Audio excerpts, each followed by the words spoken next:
physically. Right. Hence, mentally, I went outside looking for it. Mm-hmm.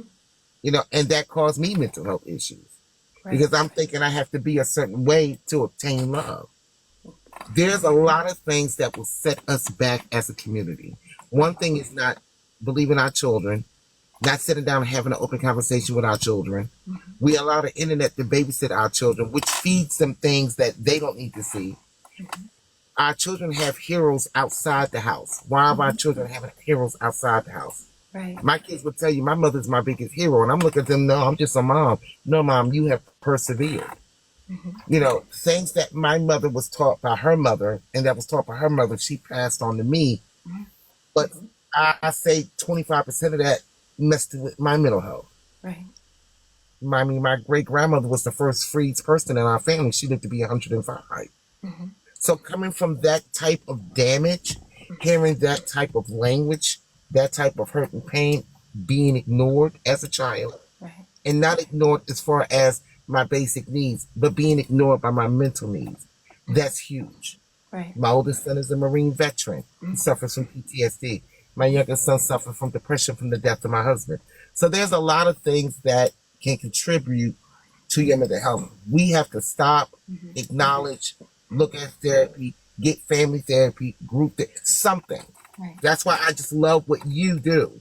You're amazing for having this platform to allow people to share and educate others.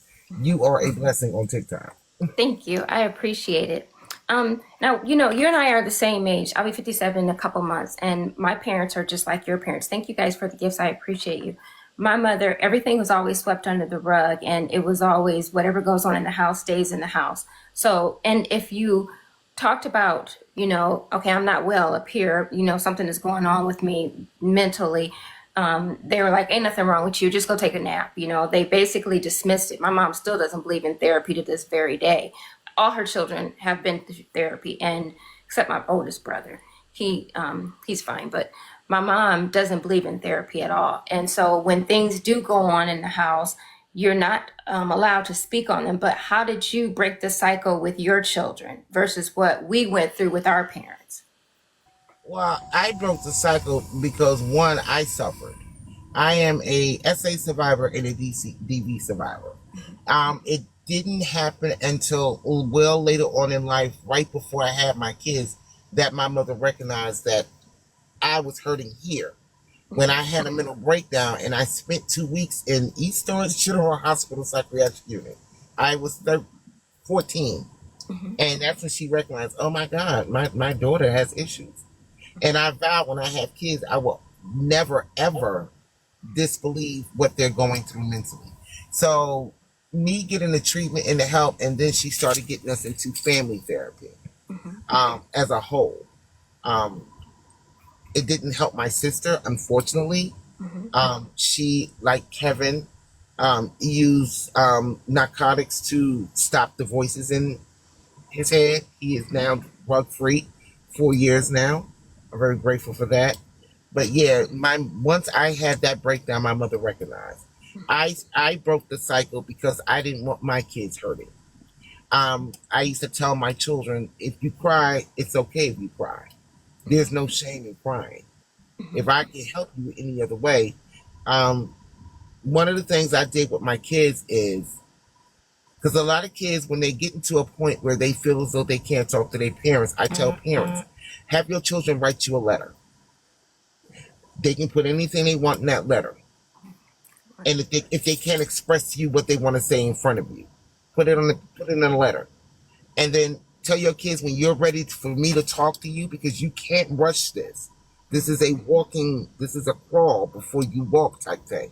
Mm-hmm. Set a time and a date. Whenever you want to talk, I'm available to talk to you. Mm-hmm. Everything's on the table. You have nothing to be ashamed about. I will not speak until I hear you out. Let your kids hand you that letter. Read that letter. I'm talking about not just glance over it. Read it. I want you to put yourself in that child's mind, which means you got to put yourself back in your childhood because we're all living in some type of past trauma. Right. And then sit down and you can really understand what it is, what's hurting them here. Right. Get this band-aid on here. and watch how it works out. It grows. And let them know there is no shame in saying that you're hurting. If you have friends, if you have a son, if you have friends that say, man, you a punk, you crying, those ain't your friends. Right. They're not your friends. So you Um, have to recognize when they're hurting. now the voices in the head. Okay, I want to ask you a couple questions. And Hell Kid, if you want to come up and ask questions, your theory, you're more than welcome because I know how you guys think. So the voices in the head also, going back to like slavery times and the suppression and some of the mental issues are genetic. So do you think that the suppression and the genetics play a role in this, and we send it on to our children from our ancestors? Yeah, I do. It's a huge thing. Um, Genetically, like there's a gentleman that I had a little out. No, I'm not gonna say outburst with, but he said, "Well, it's a neurology. It's a neurology. You know what I'm trying to say? It's Yes, in your brain." neurological thing. Yes. And he was like, "Use herbs." Well, herbs don't always work. Okay. You need medication, and I'm not a doctor to tell people to get medication. That's the first thing I'm telling you. Right. But for everything that we've been through in our culture, in our community, Right. chattel slavery, then we're being freed, but we're being freed with conditions. A black man can't be out of work, he's going to go to jail.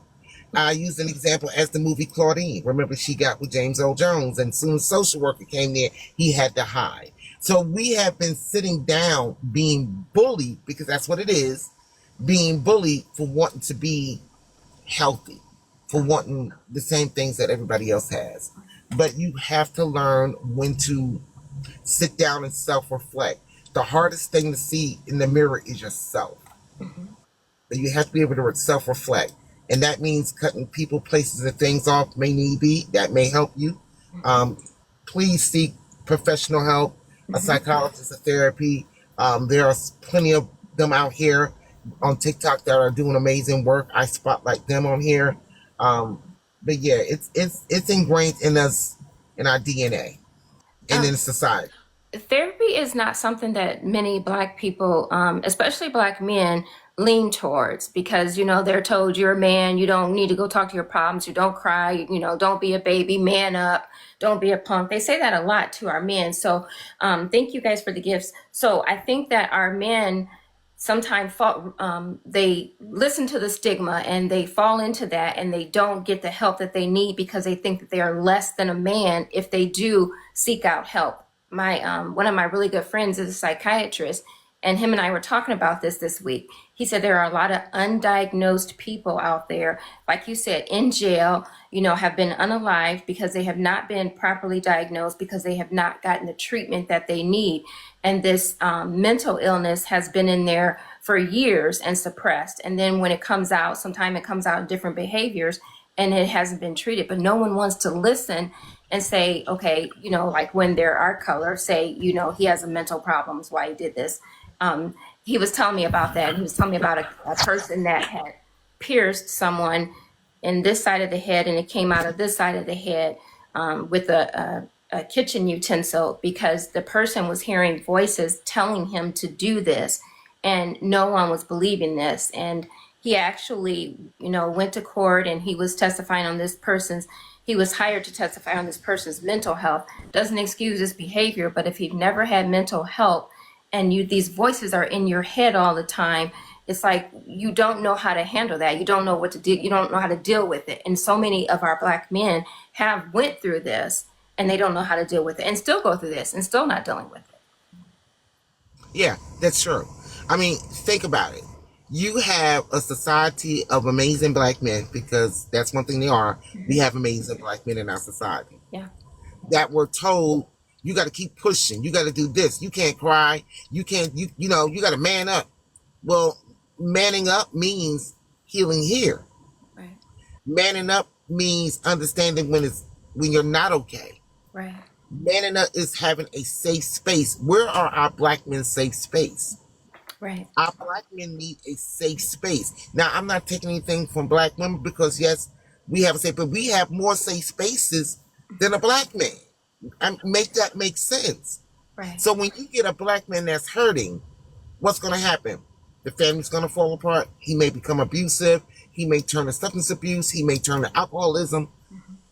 That's not healthy. But a man that is healed, a black man that is healed here, is a better father, a better husband, a better lover, a better boyfriend, a better son, period. Right. But you have to allow them to say, I'm not okay.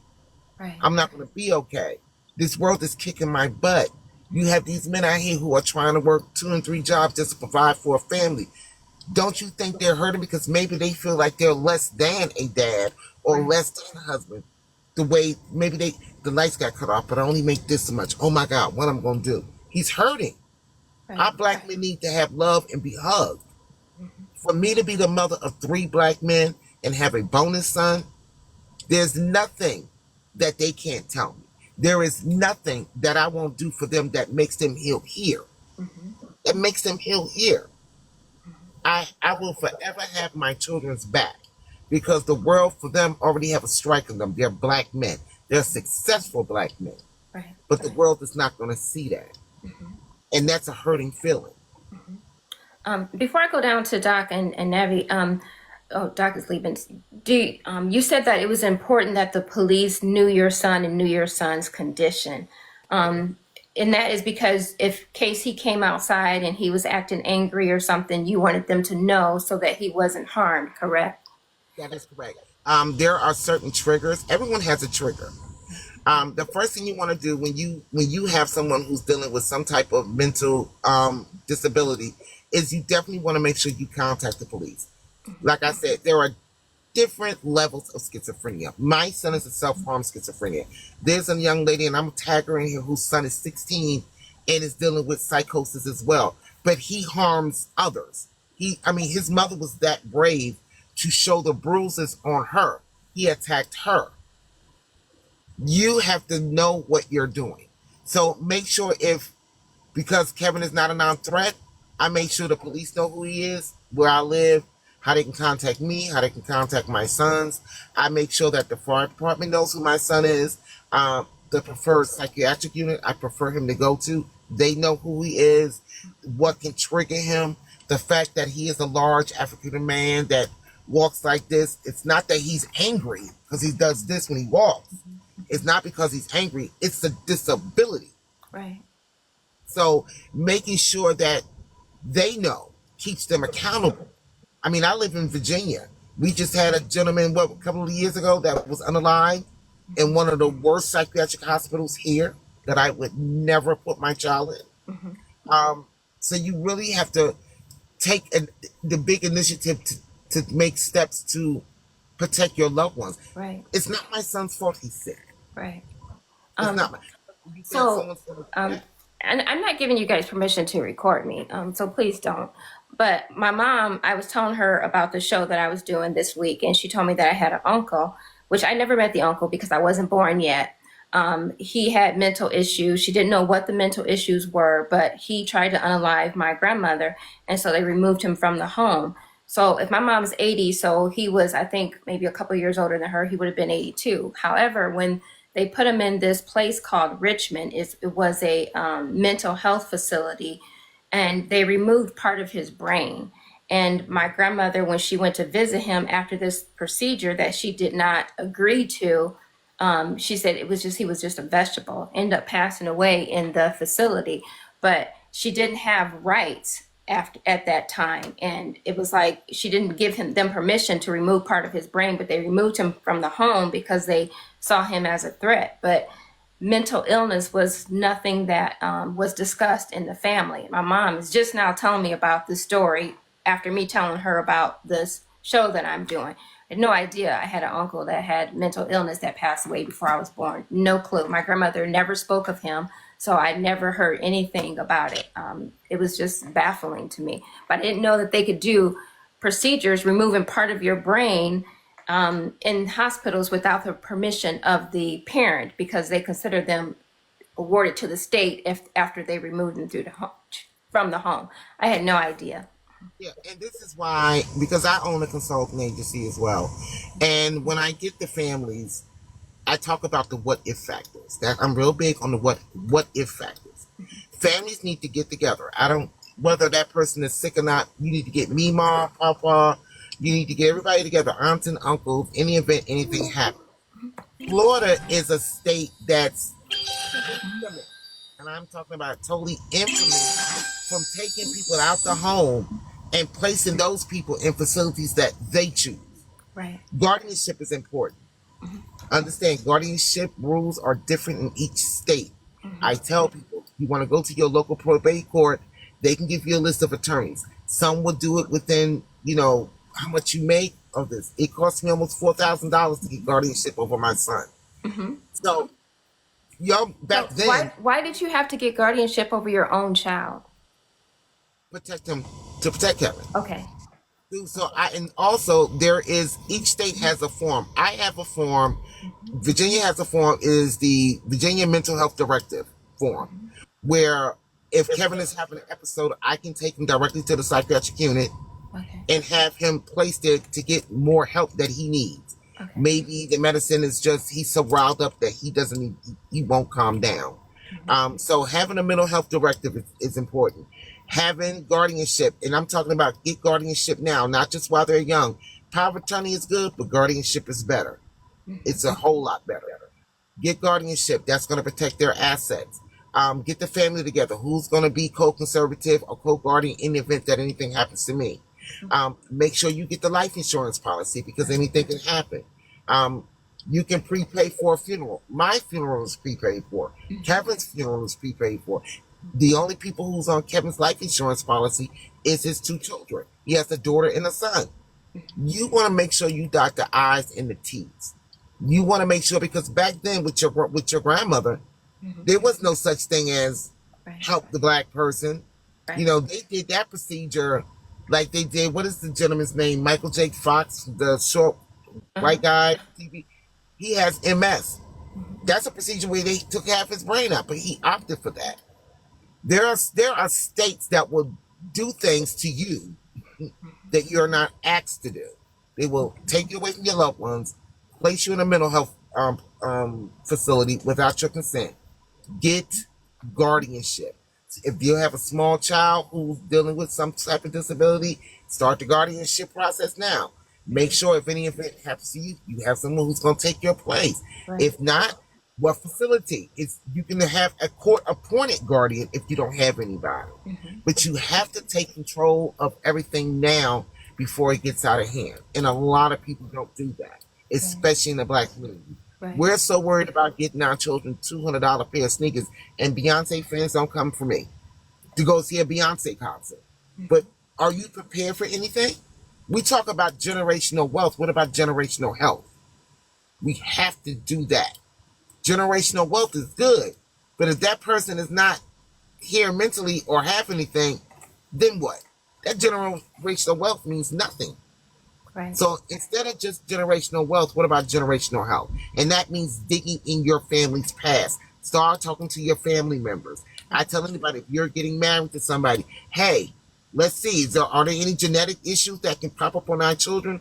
We don't do that in the community. We're too worried about what the latest fashion is, an Hermes bag, going on a girls trip. Okay, that's all well and good. But set your priorities right. Get that generational health, then work on the generational wealth. Right. It's that simple. That's such a really good point. It really is. Wow. You really put things in perspective when you say that. And like you said, share it with the family. Here I'm almost 57 and my mom never told us this story. So it boggles my mind, the secrets that are kept. And it's just overwhelming. So how are his children?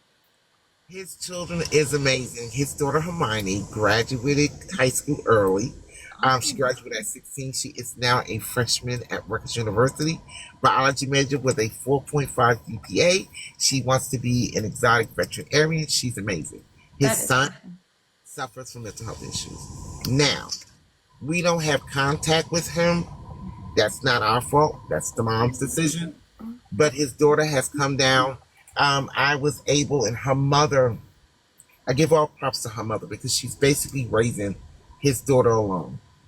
Because there's nothing my son can do. So she brings him down. She brings her down here to see him, but we prepared her. We started with baby steps. One thing Hermione does, she loves her daddy. She'll tell you, that's my daddy. And I remember she said once to me before, she said, I miss the daddy I had, but I love the daddy I got. Hmm. She said that to me at 11 Right. because we explained to her. I sent her mother videos of Kevin, nothing that can scare her at that time, but so she can have an understanding about Right. what's going on. So it's extremely beautiful that she knows and understand what's going on with her daddy. Right. And she's very proud of her dad. Like she'll call and say, hey daddy, guess what? Don't forget, I'm not 12, I'm 17 because Right. he's lost 4 years of his memory. Right. She knows how to make him smile. And she says, daddy, it's okay if you cry. You're still my daddy if you cry because grandma said that real men cry.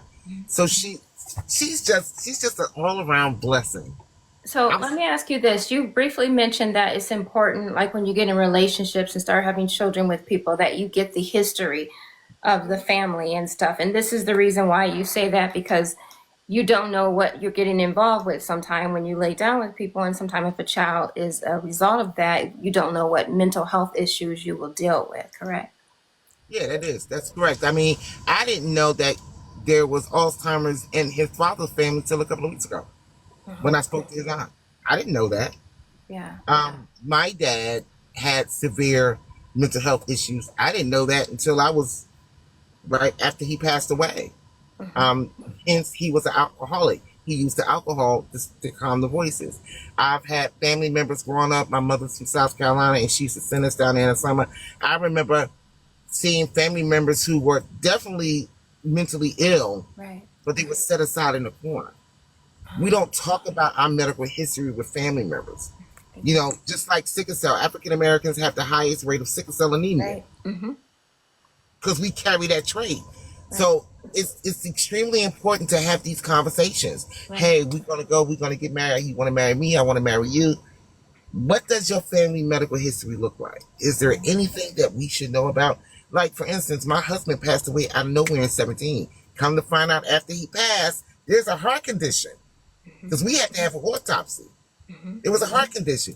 We don't talk about our medical history of our family members. We don't talk about our mental history of our family members. It is extremely important to have these conversations. Right. You don't know what can pop up. My son holds sickle cell anemia trait. I wanted to talk about schizophrenia because my aunt, when we were growing up, all of our lives, she was just she was a different person. Like if she would slice you up in an instant, like her husband, he didn't stand a chance. Every weekend he would be in the hospital because she would. And so we never knew. They just thought, and she drank a lot. Like when I say a lot, she was a heavy, heavy drinker. And so when she turned around 60, she started having these delusions and all of these things started happening. So everybody thought she had Alzheimer's. And it got bad to where she was leaving the house and going outside the house, roaming her neighborhood and all these things. And so she didn't have any children, her and no one, and we tried to take care of her and take her in and everything, but she would escape and she would jump on the people who were taking care of her and everything. And so they put her in a nursing home. Well, the nursing home, they said she had Alzheimer's. Well, it turned out that she does not have Alzheimer's, that she's schizophrenic, and she has been that way um, for years. And she is 80 years old, and we just found this out 5 years ago. Wow. She was 75. She had been dealing with this for years, Mm-hmm. and nobody, I mean, we would say things like they would say stuff, but they would not take her to the doctor or try to address it. Right. And she dealt with this all her life. And now she's still in the nursing home and she wants us to come get her. But now she's ward of the state. and no one can take her out. We could only take her out for visitation. We can't take her out. Wow. And it's just so sad because now it's a whole legal process Right. to get custody of our aunt. Right. And so I agree with Butter. This is stuff that needs to be set down. Like, I have my own kids, and yes, they're grown, but I have power of attorney over them for their health reasons until they get spouses and start having children. Someone else can take that role. But it's just so important for us to sit down and have these conversations Right. and medical conversations. What do you need? Like, I have my older kids go to my doctor's appointments with me. And we do the same for each other. So there's no secrets, because that secret, or even if they knew that she had that going on in our family, no one said anything to us. And I agree with Butter again. We're finding out about illnesses in our family. Like, I just found out my grandmother, who's passed away, had breast cancer, and I'm 47. At 47. So, and the doctor asking me this all of my life, and I'm saying no to 47 and finding out it's a yes. Right. And I'm like, why don't we have these conversations with our children? Why are these things such secrets? So that, and then I'm a teacher, everybody knows, and I'm a behavior interventionist. And the hardest part of my job is when children cannot be diagnosed. I had a student that he would have these outbursts, and when I would put him in the calm room, he would come out and he would say, "When you put me in the calm room, I start hearing voices and they're telling me things." So guess what I stopped doing? Putting him in the calm room.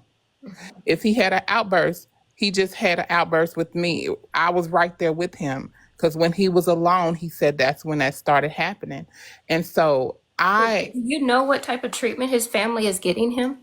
they was not doing anything. So I pulled the principal aside and I talked to the principal. I said, this is something that we need to tell his parents that he is expressing to us, because he needs to have someone to speak to. And I brought his mom in, and she listened to me, and he opened up and said that to her. And she said, he's never said that to me at home. And I said, well, is he alone a lot at home? And she said, not really. So I said, well, he won't be alone here either. So they did start, at that moment, they wasn't doing anything, but they did start getting him therapy. And I'm hoping the therapy worked, because he graduated from elementary school and went to middle school. So I'm hoping they kept up with it with him. But yes, I think that we're missing children because they're afraid to diagnose children, because as the behavior interventionist, I see a lot, and I do have my degree in mental health, and I cannot diagnose a person's child, but I see a lot of things that's amiss. Do you think that a lot of people of our color, we don't want to put our children on medicines? Do you think that is one of the issues? And I'm against medicine for children. So my son was diagnosed with ADHD, but I refused to we did behavior modification. I found another way, and the behavior modification, along with some other things, helped him. Right. Other than medication, we did not go the medication route with him. Okay. But I do think African American people, we do not want that stigma on our children.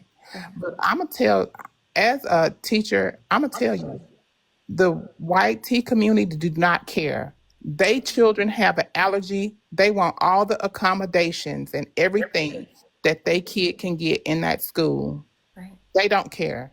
So I think we need to take on that same mentality, that we do not care. We want the school to accommodate our child. So you Because talk about accommodating, and I will tell you how bad the accommodation is. My niece goes to a private school here, and majority of the people at the school, Kim, you know what school it is out west, and the majority of the kids are doctors, lawyers, kids. They're white kids, and if somebody has a peanut allergy, I had took my niece Chick-fil-A for breakfast one day. She was not allowed to eat the Chick-fil-A in the school because children in the school had peanut allergies. So she could not eat it. That's how serious they are about things at that school. They protect those children. Kim, is just so wild. You know what school it is. And they go over and beyond to protect the children in that school. So she couldn't even eat the Chick-fil-A because an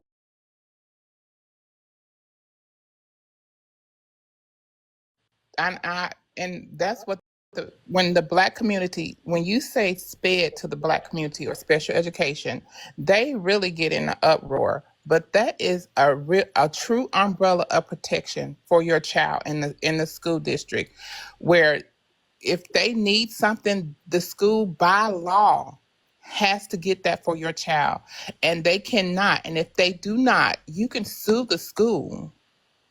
And I implore the black community to really consider this as not a stigma, a bad thing, because the other communities, they put, if they child coughing too hard, they're trying to get the accommodations because they know that it gives their child a leg up. Do you think If that our people don't know that they can get these accommodations for their children?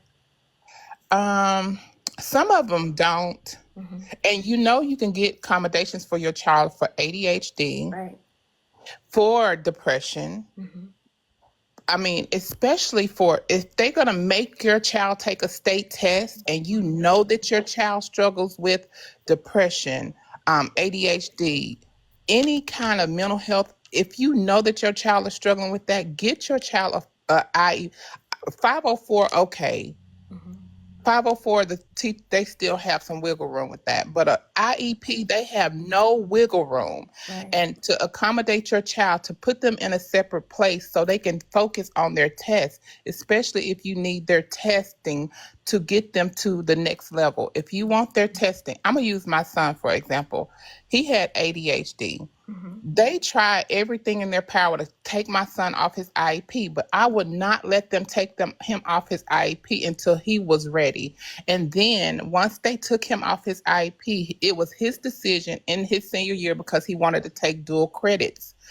I let them remove him off his IEP for dual credits, and he took his dual credits classes, which got him into college. But I want the black community to understand the white tea community use special education as a leg up, and we use it as a hindrance. The services that they give your child, and I was a special education teacher also. My sped students, they had the accommodations of kings and queens. And I had to follow it to the letter. And I don't think people understand that. And I want them to understand that SPED is not a bad place, especially if the accommodations and everything is done correctly for your child. So just 1 second. I want to go to Pee Wee, and then I'm going to go back up to Butter because Butter is my special guest today. But Pee Wee, go ahead, and then I'm going to go back up to Butter. That's how you doing this morning, host panel? Good. How are you? Okay. Yeah, the lab was shared with me because my son suffers from schizophrenia. So, he's in his 30s now. He's been medicated, but he was starting to have signs of it when he was probably about 8 or 9 years old. And, we didn't really notice at first because it started out that he had an imaginary friend. So we were just thinking, okay, it's just like any other kid. He has a friend, no big thing. It's going to hurt anybody. Well, then he continued to say that this friend was telling him to do bad things, and stuff like that. So we took him to a psychologist, and the psychologist said that they couldn't diagnose him right now because he wasn't at that age of maturity, that it could be a possible, thing. So, he basically led up to his teenage years with this, and we took him back, they tested him, and they said, yeah, that he was on the lower end of maybe schizophrenia. What else was it? It was bipolarism and something else. There was another one, manic. He was a manic, had manic episodes. So I was like, okay, no problem. Well, as he got older, the symptoms of schizophrenia got worse, and instead of him, as an adult, reaching out to me, his mother, or somebody, he decided to start self-medicating, and unfortunately, it created a habit for him and stuff. And I had to personally go in and get him and put him in a rehab and everything. And when he was in his rehab, he was seeing a psychologist, and that's when they diagnosed him that he is full blown, with schizophrenic. He's bipolar, and so there's another one they call it, but I can't remember what they said. It was like a behavior disorders or something. And he has to take his medication now, like every day. But Are what you I'm his guardian? uh, Are you his guardian at his age? no, he lives by himself and everything. He has a son and everything. He's a well. I was going to say he's well functioning with it, but he has to take his medicine every day. Like I call him on the phone and be like, "Son, did you take your medicine today?" Yeah, I did. Because I know if he don't, it's going to be a bad day. He's going to have a real bad day, and more than likely, a lot of people. What the doctor told me. That somebody that suffers from schizophrenia is more than likely going to hurt themselves more than they'll hurt somebody else. That rumor of, oh, well, I'm going to go out and commit a crazy act because of it, don't normally happen that way. They have more chance of maybe doing bodily harm to themselves than to someone else. But, like With his diagnosis, PV, do you think it's important that you become his guardian? I keep an eye on him, real close because of my grandson. That was one thing we were worried about my grandson maybe having the same traits. But he, as long as he's taking his medication and stuff, he can be a functioning adult. He's a store manager, where he works at and everything. Now, if he don't take his medicine, then yeah, it's a whole different kind of ball game. Then he loses like touch with his reality sometimes, and he'll tell me, but like I said, now I do stay on him about it, but like he can be a functioning adult, he still goes through therapy, he does his medication, he does his routine. And that's another thing that he has to do that's abnormal for most people. He follows a routine by the letter. Like he's up by 6 o'clock, he does this by 6:15, he does this. He has to stay on that routine to keep his brain functioning, like on a normal level. And if anything diverses from that schedule, it'll throw his whole day out of whack. So, it's a really, hard complex with them sometimes, people that do have it. Like I said, unfortunately, there's not a lot of studies on schizophrenia because it's like a taboo subject, in mental health. A lot of people don't like to really, discuss it a lot with you, I'll have to share these articles with you. I got quite a few articles from my friend. He's a psychiatrist, him and his wife both are, and they sent me quite a few articles on it, so I can share those with you. Let me ask Butter Love. Butter Love, do you think, because, you just heard his situation, his son's 30 and he lives on his own, he works and everything. Do you think the guardianship would be important? Yes, it's always going to be important because one, he does have a child.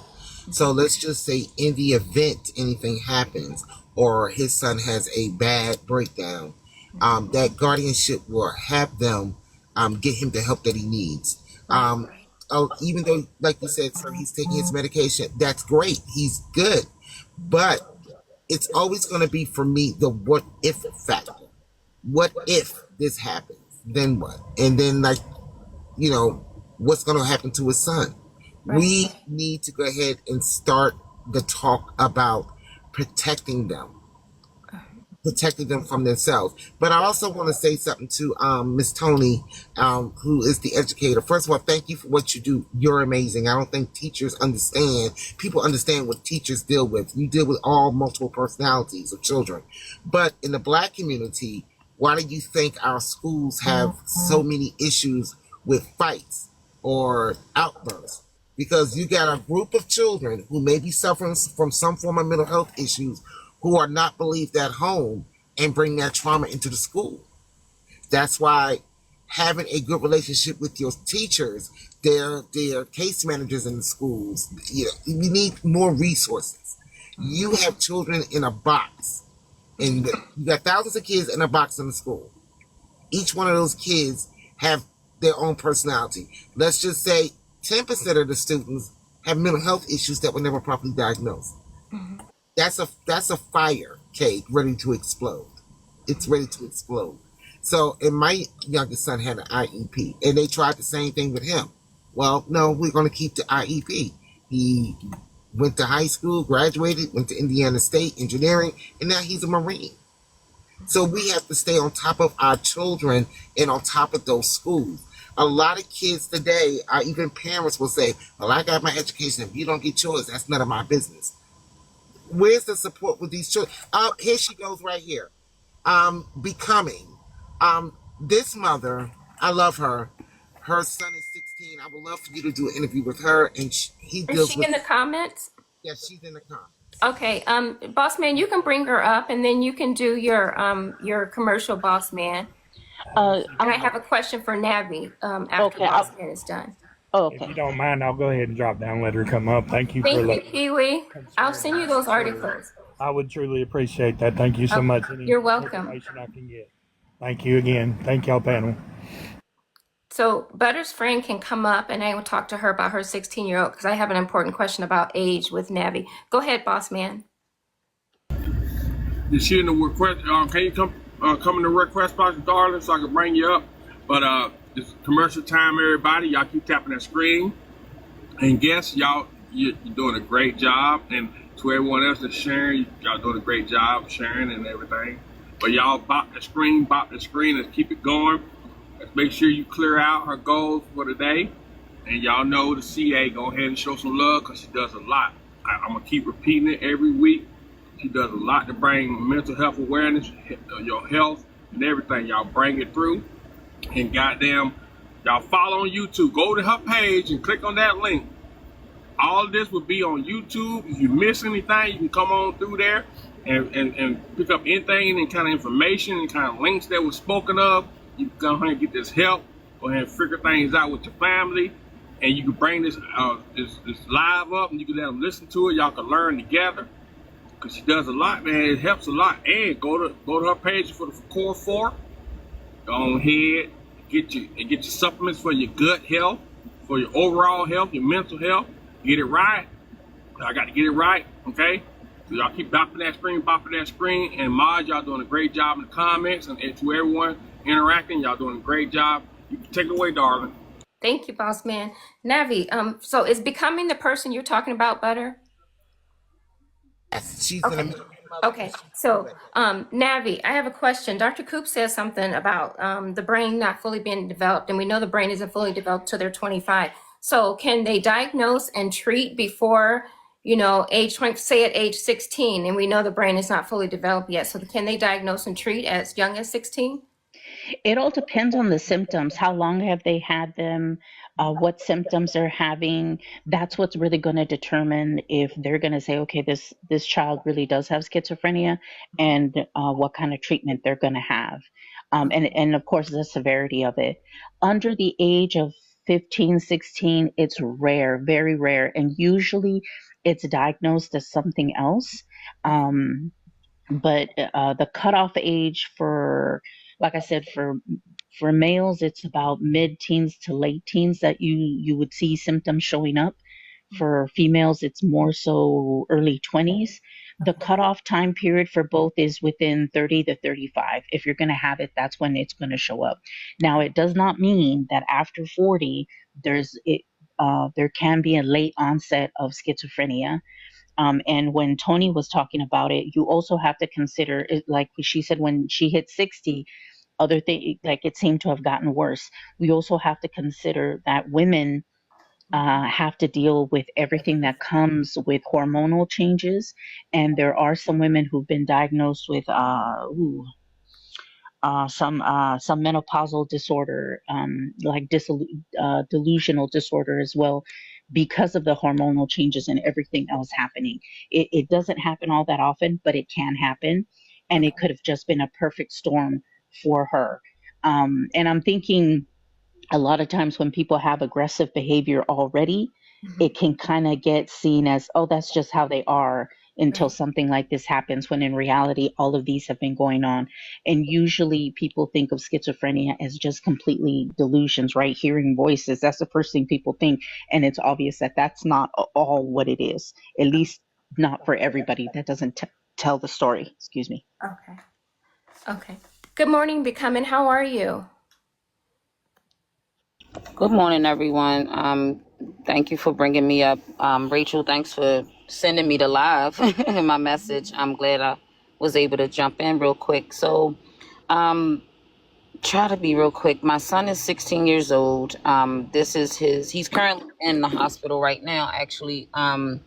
This is his fourth admission. And the first time I took him to the emergency room, he was having symptoms of believing that some friends of his like hacked his phone, hacked his Instagram, was sharing pictures of him. He had gotten into a fight in school 2 weeks prior to his first actual episode. They did not keep him that first day in the emergency because he was not considered aggressive enough or a harm to himself or others. However, June 5th, he was expressing like very paranoid symptoms. And on that day, as I was contacting 911 because he had became really emotional, crying, jumping up and down, I followed him outside of the house, and that's when I was attacked. Um, I was beat up. My mom was hit. Another person was assaulted. Now, I've been asked since all of this been happening, had he experienced depression prior to this? I did consider that. I had him in therapy before, but of course, once he didn't,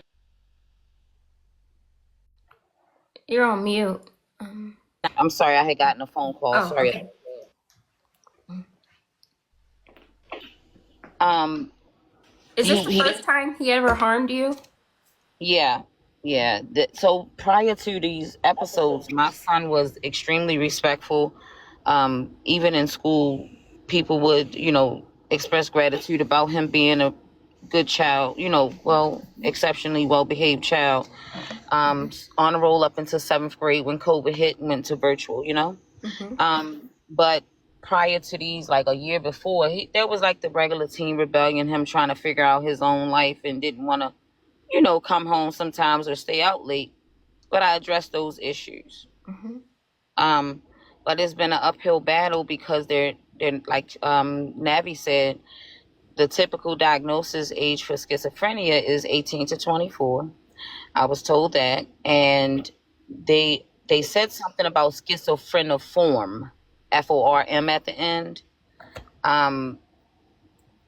Like they couldn't give him that particular diagnosis because it has to be the 6-month window of the symptoms. I'm in month 4 right now. I think it's month 4 because I think the symptoms started prior to me really knowing. So I might be in the 6-month mark, but they have to go from when the actual first episode happened. Okay. And that knowledge of that episode. So right now I am going to see him today. I didn't go and see him for a week because he was pretty aggressive at the hospital. So I was like, okay, I got to pull back a little bit to, I'm traumatized. Let me say that. It was very traumatic for me. So I deal with anxiety and from dealing with this. But it's hard because it's like, Mom, I want to save my child, right? I want to fix it for him. But I also know he needs the help. So I struggle in that arena right now with, the fear of being attacked again, and he's like, I want to come home. I don't feel safe here, but I know he needs to be there. Right. So that's a little bit of what's going on. Yeah. So had he had other symptoms prior to the age of 16 and prior to thank you so much. Welcome, V Clay. I'm so happy to see you. Did he have symptoms, other symptoms that you may have noticed at a younger age? And is there a family history? There is a family history of different mental health illnesses. However, I did notice when he was younger, I had to patch up a few holes in the walls, right? But again, I thought that was just an angry child, and he just was trying to learn his emotions, right? So I had him in therapy, but he only went a few times and was like, I don't want to sit in here and talk to these people, right? Right. Thank you. So, but other than that, you know, he was very well behaved outside of home, you know? So I Right. really didn't think that it was much more. I didn't get calls from school and, you know, about him not doing work or anything like that.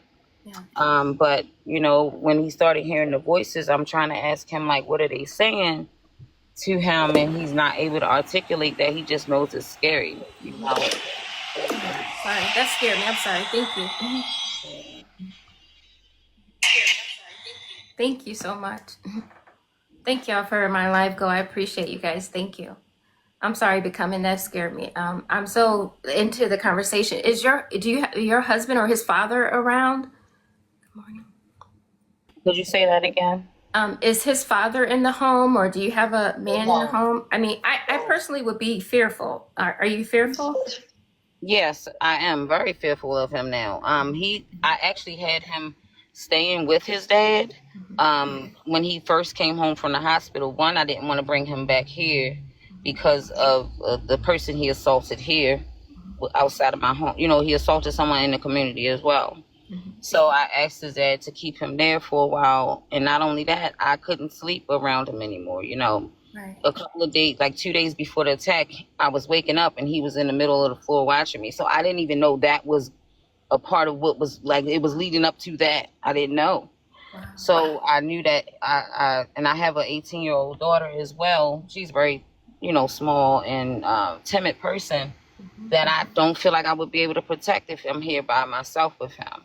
Right. So I had him stand with his dad, but life wasn't, you know, a crystal, you know, glass bowl for any of us, you know, but I tried.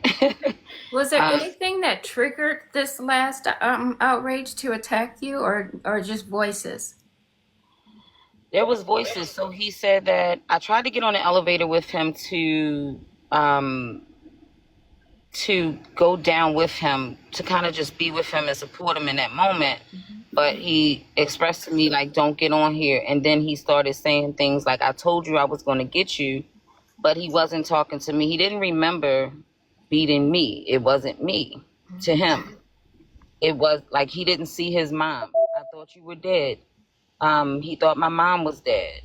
He thought my other children were deceased. So I don't.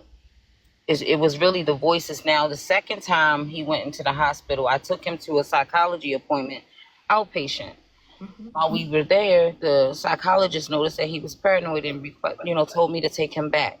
When we got there, about an hour and a half later, he attacked staff. The third time I took him to the hospital, he was telling me that he thought someone did voodoo on him. He had pins and needles all over his body, you know, and then they didn't keep him that time, but I took him back on that Saturday because he's been going missing too. Like, he'll leave the house. I don't know where he is. He had an episode in front of people that don't know what he go through. That scared me because I don't want anybody to hurt him. I don't want him to hurt anybody.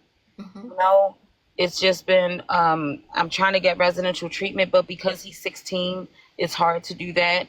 Then I was told I have to contact CPS to do that. Do I want to deal with CPS? I don't know. I never had to. There's so many variables to trying to figure out. And Rachel has been extremely helpful.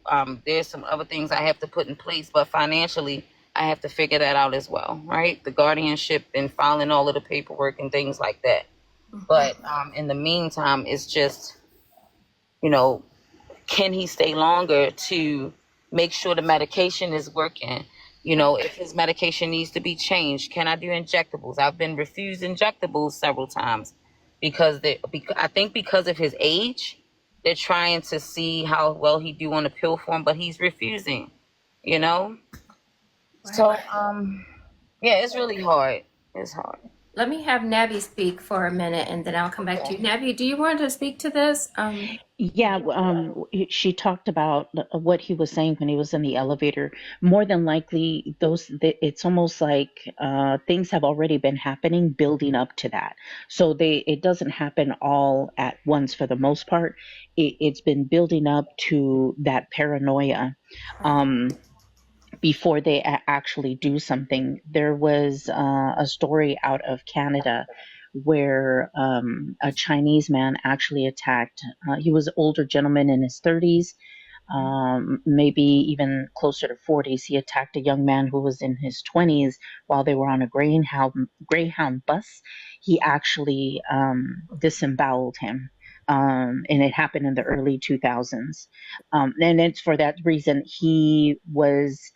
things had been building up, but he had not addressed them. And for becoming, I'm really sorry that you're going through this, but I would definitely keep in mind that you do have to keep yourself safe and your other child safe. Right. It's obvious that it's not his fault, Right. but it is what it is that he has to deal with. And you're gonna find that and schizophrenics tend to, after they feel better, they stop taking medication, right? And they go right back to that cycle. But And Nabby, as how he's long getting, does it take the medicine to work before she brings him back into her home? some of these medications can take from 3 weeks to even up to 8 weeks to really start kicking in for them to see a difference. But like I said, then that becomes like the injectables. Like I would understand why she'd want to do the injectables because he doesn't want to take the pills. What are the Like that would make. injectables? I don't know what the Um, injectables are. there are some medication. I can't think of their names right now, but I know I want to say there's at least three that uh, I can't even begin to pronounce them. I'm gonna have to look Is them it up. like But weekly, monthly? there are some that are once every so many months. One that is every month. Um, and the other one I'm not sure, but they are like they're not consecutive, meaning that like they're not daily, but they would be like once a month or once every like 3 months, something along Okay. those lines. Okay. That's just really scary. I mean, I can't even imagine. There's no place that she can have him at temporarily until the medication works for her protection. A lot of those places cost a lot of money. Oh, okay. Yeah. Okay. I got But you. that was And usually when you see individuals at that level when they're older, they're going to be in prison. Oh, because of them harming other people. Okay. So go ahead, Becoming. yeah, that's my fear, and I that's why I'm trying so hard to get help before he actually gets struck. Like the mother of the child that he assaulted was extremely graceful because I told her, if you need to talk to the cops, they're here right now. I understand, right? I get it. But I was so thankful that she was graceful enough to understand. Right. And I spoke with